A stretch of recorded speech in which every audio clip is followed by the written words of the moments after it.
Selamat sore, Bapak Ibu semuanya. Good evening to all the parents, all the teachers. Terima kasih untuk Bapak Ibu yang sudah join the welcome very first parents and teachers meeting this academic year. Ini parents and teachers meeting pertama kita di tahun ajaran ini. Dan senang sekali kita meskipun masih belum bisa berkumpul secara langsung, tetapi kita bisa berkumpul sore hari ini. Dan saya juga mau welcome bagi parents yang baru bergabung di Sekolah Morning Star Academy this year. Welcome to the community. Ada beberapa yang mungkin baru tahun ini, tahun ajaran pertamanya, salam kenal. Jadi di sini ada parents lain, ada teachers juga yang join with us this evening.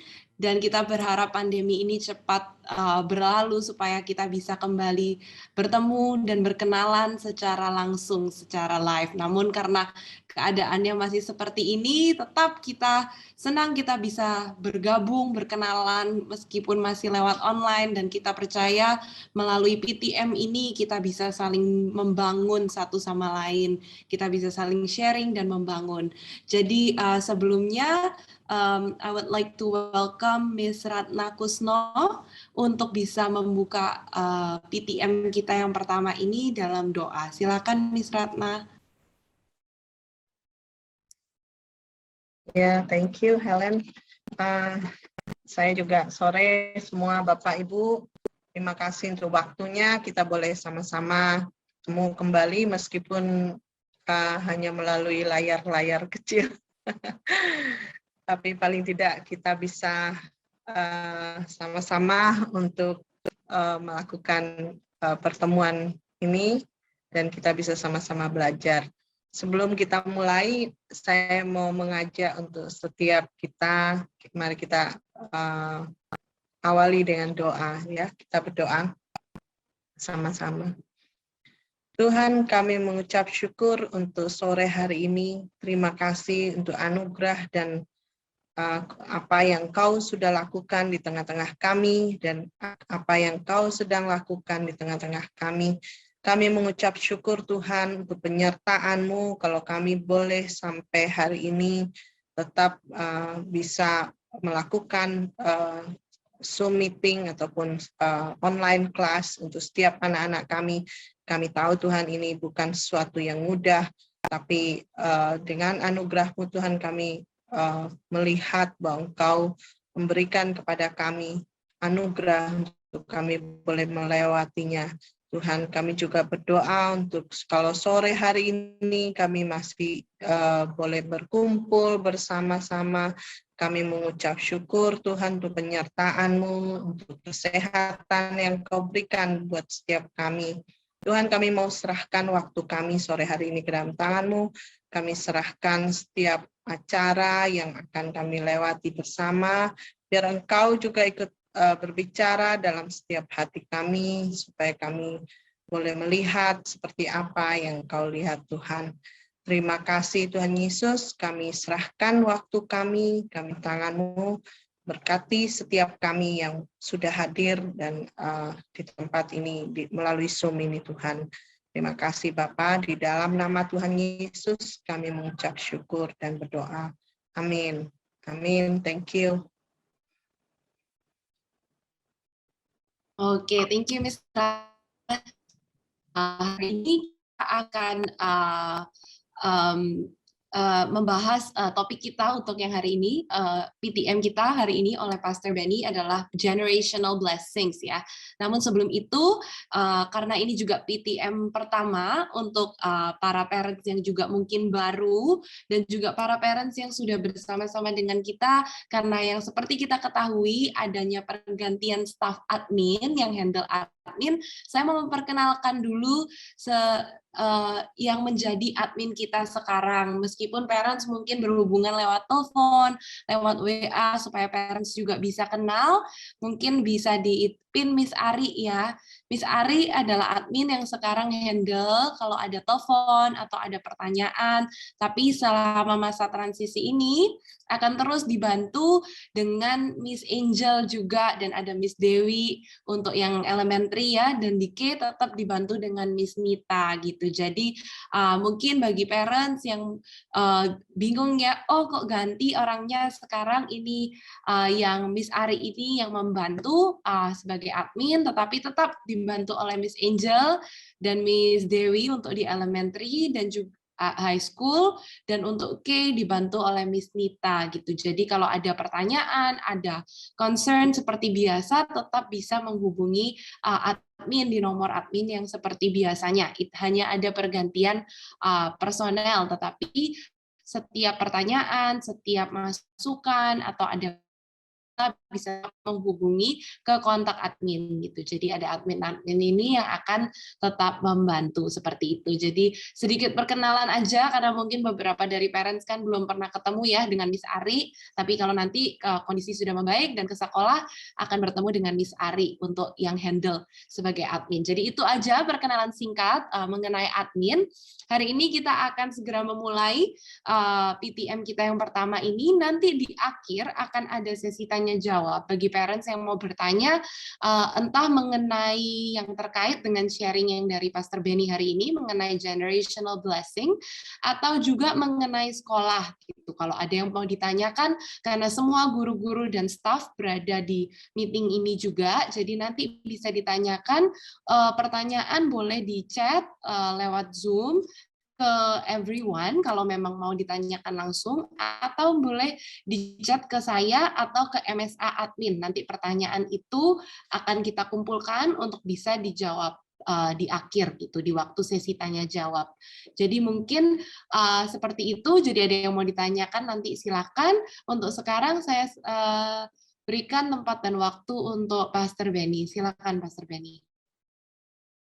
Oke, thank you untuk para parents, teachers yang sudah hadir di Zoom Room pada sore hari ini, dan saya senang sekali, sekalipun beberapa wajah baru saya belum sempat bertemu muka secara langsung, tetapi paling tidak pada sore hari ini kita bisa bertemu secara online.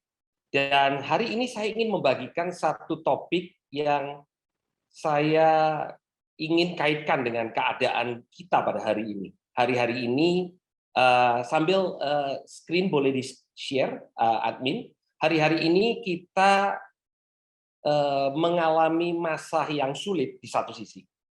Tetapi di sisi yang lain, saya percaya tidak ada satu musim dalam kehidupan kita di mana sebagai anak Tuhan, Tuhan tidak turut bekerja. Dan bagian yang penting yang saya lihat di masa-masa sulit, kalau kita responi dengan benar, adalah topik yang saya ingin share hari ini tentang generational blessing. Salah satu blessing yang kita lewati di masa-masa yang sangat sulit, saya tahu ini masa-masa yang sangat sulit buat kita semua, adalah kita punya lebih banyak waktu bersama dengan keluarga. Kalau seorang papa atau ayah dulunya banyak sekali waktunya terpakai ya di luar karena pekerjaan, hari-hari ini paling tidak waktu itu tidak sebanyak sebelum pandemi. Juga untuk para ibu yang punya kegiatan atau juga bekerja di luar, waktu dengan anak-anak itu menjadi lebih limpah. Dan itu kalau kita responi dengan baik, sebenarnya itu sangat berkaitan dengan topik yang saya ingin bicara pada hari ini, yaitu generational blessing. Next slide, tolong. Nah, Bapak Ibu, maaf, ini slide-nya ada yang bahasa Indonesia, bahasa Inggris gitu ya. Jadi karena ada beberapa juga teachers yang tidak berbahasa Indonesia, jadi supaya mereka juga bisa mengikuti pembahasan. Jadi saya akan mix, saya akan kadang membaca ayatnya dalam bahasa Inggris, kadang dalam bahasa Indonesia. Di dalam modern world, ya, dalam keadaan kita hari-hari ini, kita sering diajar atau dikondisikan untuk berpikir saat ini, immediate, ya, apapun itu, ya. Kita dipaksa untuk menghasilkan sesuatu di dalam masa yang singkat, ya. Nah, dan kita menjadi jarang berpikir generasi jangka panjang. Kita difokuskan untuk menyelesaikan masalah yang ada pada hari ini. Hari-hari ini orang-orang berusaha untuk menyelesaikan masalah pandemi, ya, dan itu penting. Tetapi kalau kita mau belajar dari Alkitab, maka Tuhan adalah Tuhan yang selalu melihat kepada masa depan, ya, generasi, bukan hanya saat ini.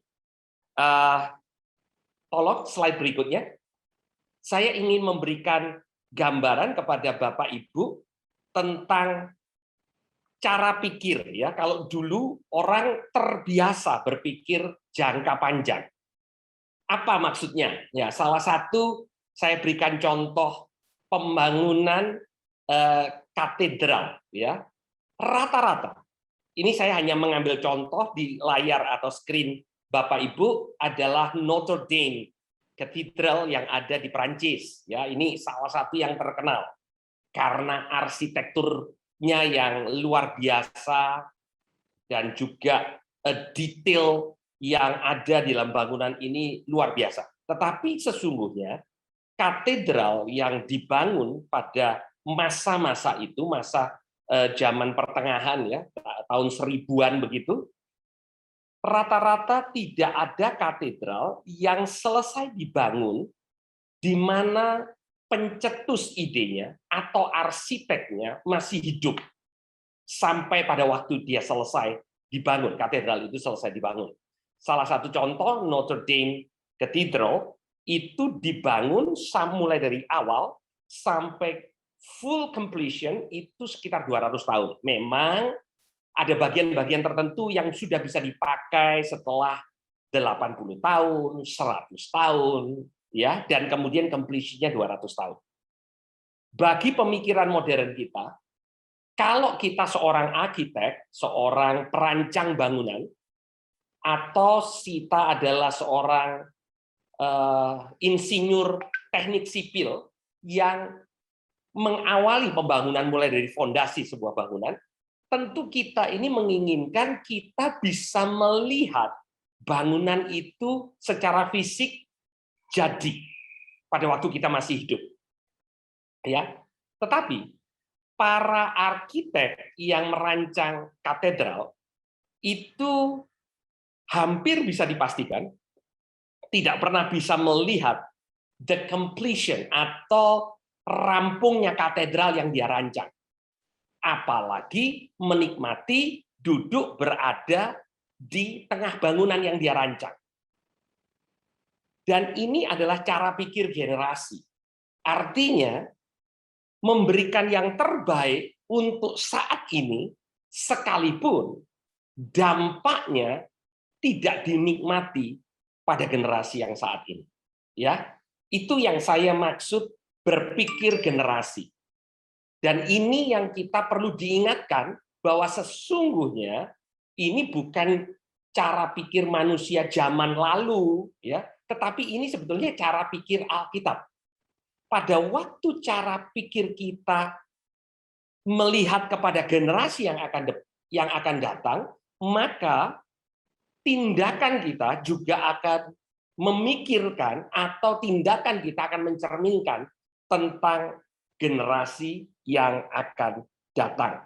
Nah, saya ingin memulai dengan mengajak Bapak Ibu ya sedikit melihat Bible study gitu ya, tentang apa yang Tuhan lakukan dengan keluarga-keluarga yang ada di dalam Alkitab, di dalam Perjanjian Lama. Hari ini kita banyak akan memakai contoh ya dari Perjanjian Lama. Dan yang pertama, next ya, adalah satu keluarga yang diselamatkan oleh Tuhan pada masa di mana kejahatan manusia di bumi ini dikatakan sampai pada puncaknya, yang ditulis di Kejadian pasal yang ke-7. Ya, saya akan bacakan. Dikatakan, lalu berfirmanlah Tuhan kepada Nuh, masuklah ke dalam bahtera itu, engkau dan seisi rumahmu, sebab engkaulah yang kulihat benar di hadapanku di antara orang zaman ini. Nah, pertama-tama prinsip yang saya ingin bicara tentang generational blessing adalah pada waktu Tuhan melihat cara hidup Nuh dan melihatnya sebagai orang yang hidupnya benar di hadapan Tuhan, maka yang Tuhan selamatkan bukan hanya Nuh. Maka yang Tuhan selamatkan dari air bah, ini Nuh dipanggil untuk membangun bahtera. Kita tahu ceritanya ya. Kemudian hujan lebat datang lebih dari selama 40 hari, dan mereka harus tinggal di atas bahtera 150 hari gitu ya. Tetapi di sini prinsip yang Tuhan mau kita melihatnya adalah karena Nuh hidup benar, maka seluruh isi rumahnya, all your household. Pada waktu itu Nuh sudah punya nyonya Nuh ya, kemudian punya 3 anak dan 3 menantu. Jadi karena Nuh hidup benar, maka keselamatan yang Tuhan berikan bukan hanya kepada Nuh, tetapi Tuhan berikan kepada seluruh isi rumah. 8 orang, bukan hanya 1 orang, mengalami kebaikan Tuhan karena Nuh hidup benar. Bisa kita lihat contoh berikutnya. Ya, ini bukan contoh yang baik, tapi saya ingin menunjukkan bagaimana Tuhan tetap menghargai keluarga. Contoh yang kedua ini dari riwayat seorang yang bernama Lot. Kita tahu Lot ini kemenakan Abraham. Ya, pada waktu Abraham dipanggil keluar dari Ur Kasdim dan kemudian Haran, dia belum punya anak. Jadi dia bawa keponakannya yang namanya Lot. Ya, di Kejadian pasal 19 ayat yang ke-15 ini bercerita tentang malaikat Tuhan datang ke Sodom dan kemudian menyelamatkan Lot dan seluruh keluarganya. Tadi Nuh diselamatkan, Nuh dan seluruh keluarga. Coba kita melihat apa yang dikatakan di Kejadian 19 ayat 15. Dikatakan ketika fajar telah menyingsing, kedua malaikat itu mendesak Lot supaya bersegera. Katanya, bangunlah, bawalah istrimu dan kedua anakmu yang ada di sini, supaya engkau jangan mati lenyap karena kedurjanaan kota ini. Jadi kalau kisah yang pertama, Nuh diselamatkan bersama dengan seisi rumahnya, Lot di sini juga diselamatkan dengan seisi rumahnya. Cuman permasalahannya pada sisi Lot, kita tahu kelanjutan ceritanya, istri Lot itu tidak mau meninggalkan Sodom, ya, karena dia menoleh, akhirnya menjadi tiang garam. Jadi nilai Sodom itu begitu kuat ada dalam istri Lot dan juga kepada kedua anaknya. Ya, karena dari kedua anaknya ada hal yang sangat keji terjadi. Dua anak perempuannya tidur dengan bapaknya dan menghasilkan 2 bangsa yang keji di hadapan Tuhan, bangsa Moab dan bangsa Ammon. Ya, jadi kita melihat contoh Lot sebagai contoh di mana Tuhan mau menyelamatkan keluarga ini, tetapi karena tidak adanya nilai yang sama dalam keluarga, akhirnya keadaan yang buruk terjadi di dalam keluarga itu. Ya, tetapi di sini menunjukkan bahwa Tuhan care dengan keluarga kita. Tuhan care dengan keluarga Nuh, Tuhan care dengan keluarga Lot. Nah, kalau Nuh dikatakan Nuh hidup benar di hadapan Tuhan, Tuhan selamatkan Nuh dan keluarganya. Bagaimana dengan Lot? Apakah benar Tuhan menyelamatkan Lot karena Lot itu hidup benar di hadapan Tuhan? Mari kita lihat slide selanjutnya. Tolong slide selanjutnya bisa diperlihatkan. Ya, sebenarnya saudara, apa yang Tuhan lakukan terhadap Lot dengan menyelamatkan Lot tidak lepas dengan keberadaan dari Lot yang namanya Abraham. Ya, dikatakan demikian pada waktu itu Allah memusnahkan kota-kota di lembah Yordan dan menunggang balikkan kota-kota kediaman Lot. Maka Allah ingat kepada Abraham, lalu dikeluarkannya Lot dari tengah-tengah tempat yang ditunggang balikkan itu. Artinya, karena Abraham hidup benar, maka Lot yang menjadi kerabat Abraham juga ikut terselamatkan.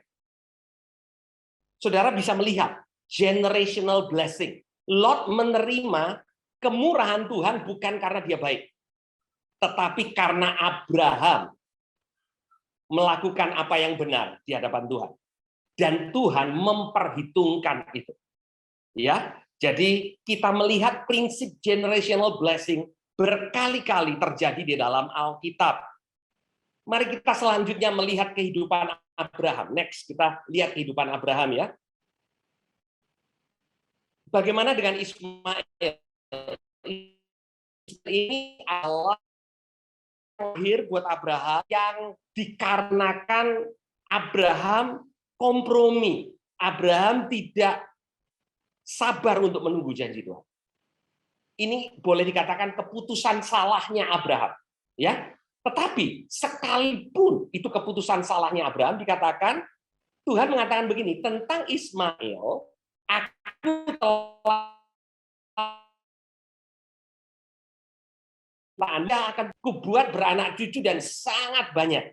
Ia akan memperanakkan 12 raja dan aku akan membuatnya menjadi bangsa yang besar. Kita masih hidup di dunia ini bersama dengan apa yang Alkitab tuliskan bahwa Tuhan karena Abraham memberkati Ismail. Kembali saudara, prinsip yang sama itu terjadi di sini. Generational blessing. Ya, karena Nuh seluruh keluarga diberkati. Karena Lot seluruh keluarganya dikeluarkan dari Sodom. Dan sesungguhnya Lot ini dapat favor karena Abraham, gitu ya. Ismail juga begitu. Mari kita lihat lebih lanjut, saudara. Ya, next. Bisa slide berikutnya. Bagaimana dengan Ishak? Kalau Ishak ini memang anak perjanjian. Tapi coba saudara teliti cara Tuhan mengatakannya kepada Abraham. Tuhan bilang begini, tetapi perjanjianku akan kuadakan dengan Ishak yang akan dilahirkan Sarah bagimu tahun depan, yang akan datang pada waktu seperti itu juga. Ishak belum lahir, Tuhan bilang begini sama Abraham. Karena kamu, nanti kalau Ishak lahir, aku juga akan buat perjanjian dengan dia. Sama seperti dengan kamu. Bapak Ibu, Ishak ini belum melakukan apa-apa. Belum buat yang benar atau belum buat yang salah. Tetapi karena Tuhan buat perjanjian dengan Abraham, maka Tuhan mengatakan, kalau nanti anakmu lahir tahun depan, namanya itu Ishak, ya, aku juga akan buat perjanjian, covenant.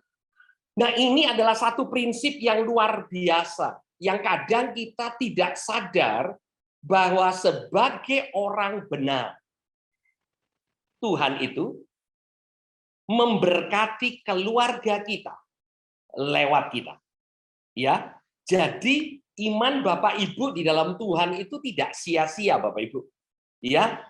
Jadi kadang kita hanya melihat bahwa blessing atau berkat kepada generasi berikutnya itu lewat warisan jasmani.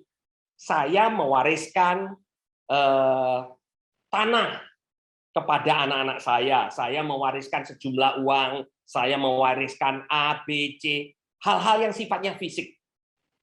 Tidak ada yang salah dengan itu. Tetapi Alkitab berbicara tentang berkat, blessing, warisan yang lain, yang lebih penting, warisan iman.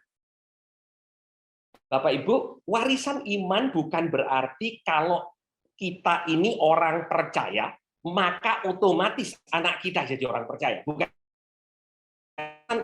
Iman adalah kita mulai mempengaruhi kehidupan anak-anak kita. Sehingga apa yang menjadi iman kita di hadapan Tuhan, itu juga akhirnya diwarisi oleh anak-anak kita. Ya, ada seorang hamba Tuhan yang mengatakan Tuhan itu punya banyak anak, tapi Tuhan nggak punya cucu. Artinya, kalau kita anak Tuhan, anak kita bukan cucunya Tuhan. Anak kita bisa menjadi anak Tuhan. Tetapi hubungan yang Tuhan mau bangun itu sama seperti kepada kita, juga kepada anak kita. Ishak adalah contoh yang bagus sekali. Tuhan mengatakan begini, nanti waktu anakmu lahir, aku juga akan buat perjanjian dengan anakmu, dengan Ishak. Ya. Itu yang dia katakan kepada Abraham. Jadi jelas sekali bahwa karena Abraham, Ishak ini dapat berkatnya. Karena Abraham orang benar, maka Ishak ini dapat blessing-nya.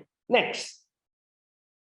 Lama setelah adanya Abraham, adanya Ishak, adanya Yakub, Tuhan memperkenalkan diri dengan Musa, kepada Musa.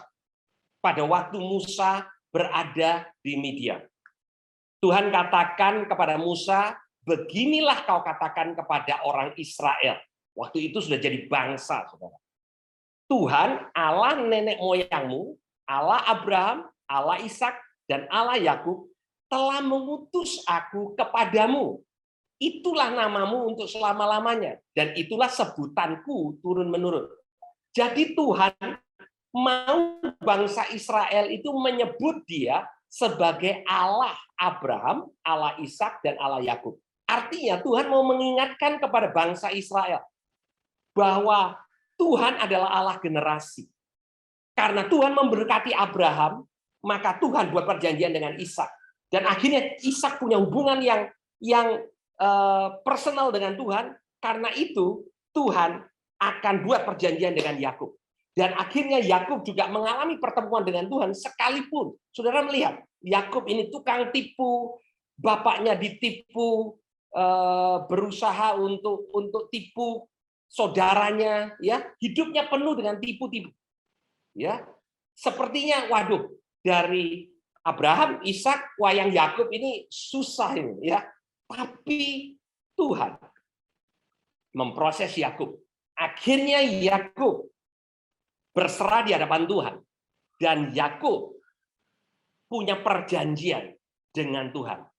Dan generasi setelah itu, bangsa Israel selalu menyebut bahwa Allah mereka adalah Allah Abraham, Allah Ishak, Allah Yakub. Orang percaya kita ini disebut keturunan Abraham. Kenapa sih Paulus mengatakan kita ini keturunan Abraham? Paulus ingin menunjukkan bahwa sebagai orang percaya, kita ini dapat generational blessing-nya yang diturunkan oleh Bapak orang beriman yang namanya Abraham. Dan sebagai orang percaya, saudara menurunkan blessing kepada anak cucu saudara. Jadi bukan sekedar warisan jasmani, ada warisan yang lebih besar, warisan iman. Nah, dalam konteks ini, saudara, saya ingin membawa saudara pada keadaan seperti ini. Nah, saudara, pada saat-saat ini, saudara mungkin punya waktu lebih banyak di rumah. Jangan sia-siakan waktu ini. Kita perlu kita nggak sempurna, saudara, nggak ada yang sempurna di tempat ini, ya. Tetapi kita bisa mempengaruhi anak-anak kita dan membawa mereka untuk beriman kepada Tuhan. Dan Tuhan berjanji kepada kita sebagai orang percaya yang memegang perjanjian yang baru bahwa anak cucu kita akan mengalami blessing yang sama. Daud mengatakan, dulu aku muda, sekarang aku sudah tua. Aku nggak pernah lihat orang benar itu ditinggalkan. Anak cucunya minta-minta roti. Daud bicara tentang generational blessing. Saudara melihat dalam kehidupan Daud, anaknya Salomo mendapatkan berkat yang luar biasa. Bukan karena Salomo hebat. Karena Salomo menjadi raja di usia 16 tahun belum hebat. Tetapi Tuhan mengingat Daud dan mengerjakan perkara yang luar biasa dalam kehidupan Salomo. Jadi itu perspektif Alkitab. Nah, saya ingin merangkum perspektif ini dalam next slide, tolong. Next slide. Iya. Nah, saudara, kalau saudara membaca kitab Kejadian, ya, pada waktu Tuhan mengatakan inilah riwayat Terah. Terah itu bapaknya Abraham. Maka setelah Tuhan mengatakan ini riwayat Terah, dia berbicara 6 ayat tentang Terah dan 13 fatsal tentang Abraham. Demikian juga di Kejadian pasal 19 pada waktu Tuhan bicara ini riwayat Abraham. Sebenarnya Tuhan mau bicara sedikit tentang Abraham, kemudian 11 fatsal tentang Ishak, anak Abraham.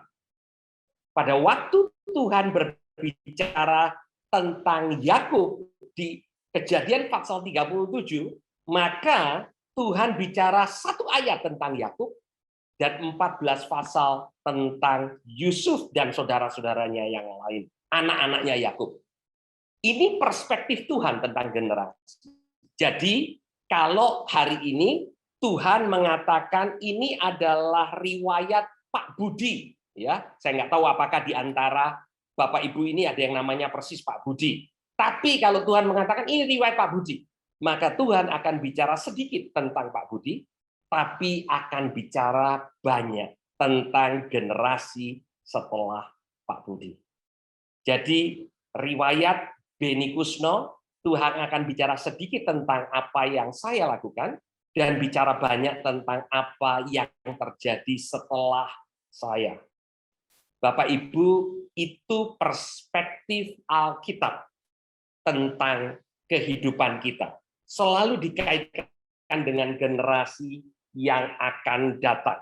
Saya akan membaca ayat yang terakhir, ya, di Mazmur 145 ayat yang keempat. Tolong ayat yang terakhir, slide yang terakhir di share, ya.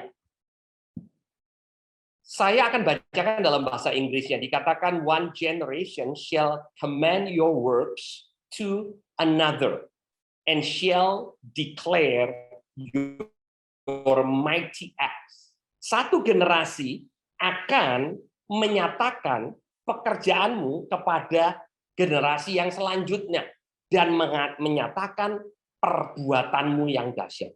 Saudara, kita sebagai orang tua, pendidik, kita perlu memberitahukan generasi yang akan datang, generasi anak-anak kita, bahwa Allah yang kita sembah itu Allah yang dahsyat. Boleh kembali share screen-nya dihapus supaya kita bisa masuk ke ruangan, saya bisa melihat kepada teman-teman yang lain. Dan saya hanya ingin mengingatkan kepada kita tidak sempurna. Kalau saudara saat ini diperhitungkan oleh Tuhan sebagai orang benar, itu karena apa yang Tuhan Yesus lakukan buat saudara dan saya. Tapi kita masuk nih dalam perjanjian. Tuhan bilang kepada setiap kita ini anak perjanjian. Dan karena kita anak perjanjian, maka kita, generasi setelah kita, juga Tuhan perhitungkan.